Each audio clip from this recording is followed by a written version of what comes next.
नमस्कार दोस्तों, स्वागत है आपका एक बार फिर से आशीष की पाठशाला में। आज हम जानेंगे गार्डनिंग का सबसे इम्पोर्टेंट फार्मूला, जिसको आप याद कर लेंगे तो आपको हमेशा मदद करेगा। पूरी गार्डनिंग इसी फार्मूले के आधार पर होती है, तो आज आप इसको लिख लेंगे तो बेहतर होगा। तो आइए शुरू करते हैं इस फार्मूले के साथ।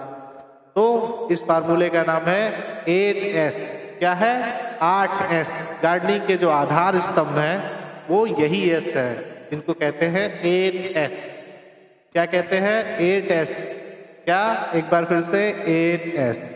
8S का पहला S है सन, यानी धूप। गार्डनिंग में चाहे आप जमीन पे करें चाहे आप छत पे करें, आपको धूप बहुत इम्पोर्टेंट हो जाती है, बहुत इम्पोर्टेंट फैक्टर प्ले करती है। तो धूप से ही फूल फल सब्जियां अच्छे से होती है। धूप से ही फूल फल सब्जियां अच्छे से होती है। याद हो गया ना? अगर धूप नहीं मिलेगी तो अच्छे से नहीं होगा। तो अगर आप जहाँ पे भी पौधे लगा रहे हैं, क्या वहाँ धूप पर्याप्त मात्रा में अवेलेबल है जो आप पौधे लगा रहे हैं उनके लिए? कुछ पौधे घर के अंदर भी लगाए जाते हैं तो उनको इंडोर प्लांट कहते हैं, और कुछ पौधे आउटडोर प्लांट होते हैं। तो पहला एस हो गया सन, तो इसका सन का ध्यान रखना बहुत जरूरी है। दूसरा एस हो गया सॉइल मिक्स। अगर आप टेरेस फार्मिंग कर रहे हैं तो उसके लिए मिट्टी बनाना बहुत जरूरी हो जाता है। जैसे ही आप अच्छी मिट्टी बनाएंगे तो आपके पौधे अच्छे होंगे, अच्छा फल देंगे, उनमें रोग लगने की संभावना कम हो जाएगी। तो सॉइल मिक्स का फार्मूला मैंने पहले भी बताया है, आगे भी मैं बताऊंगा। तो आपको दूसरा एस याद करना चाहिए, सॉइल मिक्स। टेरेस गार्डनिंग का बेसिक है soil mix. Second S. Third S है सीजन, यानी कि मौसम। किस मौसम में कौन सा पौधा अच्छा होता है, यह हमें जानना बहुत जरूरी हो जाता है। कुछ किसी मौसम में लगते हैं, ठंड में लगते हैं, कुछ गर्म में लगते हैं।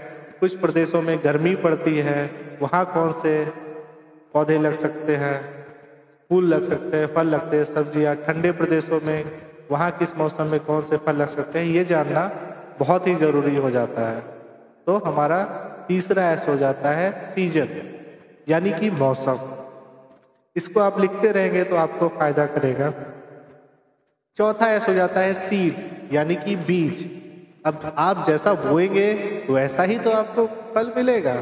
तो बीज हम कैसे सेलेक्ट कर सकते हैं, ये जानना भी जरूरी है। गार्डनिंग का बेसिक चौथा स्तंभ है सीड। कुछ बीज हमें सरकारी इंस्टीट्यूट से मिलते हैं, वो अच्छे क्वालिटी के होते हैं। कुछ प्राइवेट कंपनियों के अच्छे होते हैं। बीजों के भी बहुत सारे प्रकार होते हैं, जैसे कि देसी बीज, हाइब्रिड बीज और जेनेटिकली मॉडिफाइड बीज। तो अलग अलग बीजों में फल अच्छे, फूल सब्जियां, किसी में आकार बड़ा होता है, किसी में छोटा होता है। कोई किसी मौसम में लगाई जाती है, कोई किसी में, कोई थोड़ा पहले लगाई जाती है, थोड़ी बाद में। तो इसकी जानकारी ले लेना भी गार्डनिंग में बहुत इंपॉर्टेंट हो जाता है।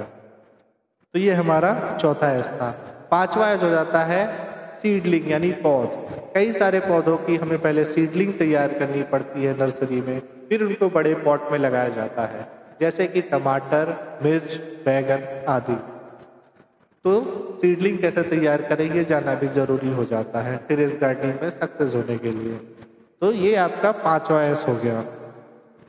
छठा एस हो गया साइज, पॉट साइज, यानी गमले की साइज। अलग अलग पौधे अलग अलग गमले की साइज में लगाने से ही सक्सेस मिलती है। जैसे कि पुदीना, धनिया, हरी सब्जियां को 6 से 8 इंच की गहराई के गमलों में लगाने से वो आराम से हो जाते हैं। टमाटर, बैगन, मिर्च आप 10 से 12, 14 इंच के गमले में लगाएंगे तो आपका अच्छे से हो जाएगा। आपको बेल वाली सब्जियां लगानी है तो 16 से 18, 20 इंच के गमलों में आप लगाएंगे तो बेल वाली सब्जियां अच्छा रिजल्ट देंगी आपको। अगर आपको फल लगाने हैं, जैसे कि अमरूद, फल भी आपको अगर टेरेस गार्डनिंग में गमलों में करनी है तो कटिंग से ही लगाए हुए पौधे ज़्यादा फल देने की संभावना है, जैसे कि आम, अमरूद और पपीता तो आप बीज से भी उगा सकते हैं। तो उसके लिए आपको साइज चाहिए 20 इंच से बड़े, यानी 20, 22, 24, 26 अलग अलग साइज के हिसाब से आपको अलग अलग जैसे गुड़हल, इसको भी लगाने के लिए, बड़े गुड़हल के लिए भी आप बड़े साइज के गमले सिलेक्ट करेंगे तो आपको अच्छा रिजल्ट मिलेगा। तो टेरेस गार्डनिंग का आपका छठा एस था साइज ऑफ पॉट। सातवां एस है सप्लीमेंट। आप टेरेस गार्डनिंग कर रहे हैं तो आपको खाद पानी देने की भी जरूरत पड़ेगी। सप्लीमेंट का होता है पूरक, समय समय पे आपको सप्लीमेंट देने की जरूरत पड़ेगी। तो सप्लीमेंट कैसे बनाना है, इसके वीडियोस आपको यूट्यूब पे बहुत सारे मिल जाएंगे, मैंने भी बनाए हुए हैं। आप देख सकते हैं कि कैसे अपने घर पे ही खाद तैयार की जाती है, कौन कौन से पोषक तत्वों की ज़रूरत होती है हमारे पौधों को, और अगर कोई रोग लग गया है तो उसके लिए हम किसका छिड़काव कर सकते हैं, जैसे नीम ऑयल का छिड़काव कर सकते हैं, और भी फार्मूले लोग बनाते हैं। तो आपको सप्लीमेंट देने की जरूरत पड़ेगी। तो ये आपका 7S हो गया। और 8वां एस हो गया साइट। आप छत पे लगा रहे हैं जहाँ धूप आती है, आप अपने घर के बाहर जो बालकनी होती है वहाँ लगा रहे हैं, जमीन में लगा रहे हैं, घर के अंदर लगा रहे हैं, तो साइट बहुत इंपॉर्टेंट फैक्टर हो जाती है। तो हमेशा पौधों का चुनाव करते समय साइट का भी ध्यान रखना चाहिए। तो ये आज आपके हो गए 8S के फार्मूले।